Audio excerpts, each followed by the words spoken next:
It's a great pleasure to introduce Brook Thompson, and she is in environmental studies. She's a second-year Ph.D., and she will talk tonight about integration of indigenous knowledge into California water policy. Brook.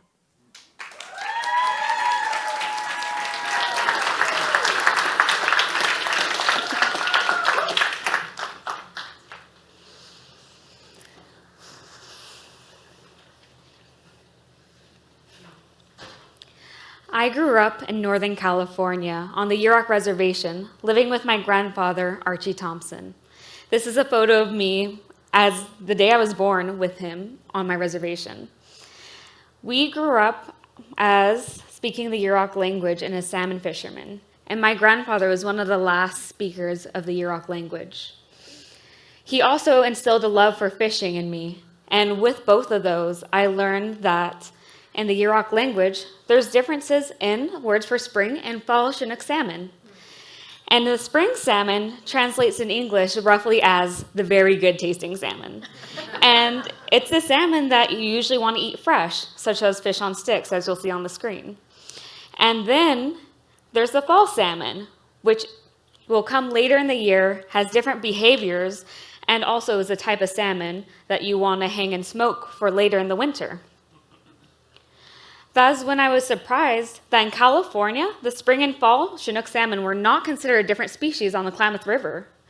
And for me, after the tribe put forward a petition to try to separate them, I jumped right in. I got all my family and friends who spoke Yurok and knew about fishing and the differences between these two species, and we spoke at the hearing and talked about those differences. Thankfully, the measure passed, but it didn't pass because of the indigenous knowledge and all these facts that we were bringing that backed up the DNA data that was brought forth at the hearing as well. Instead, we were told by the California Fish and Game that they cannot take into consideration traditional ecological knowledge when making these decisions. They can only take into account hard academic science. And for me, it got me thinking, I'm like, why is it that we are not making decisions on water policy based on all information that we have? Right on. And that is why I'm doing Ph.D. research on how to better integrate indigenous knowledge into California water policy.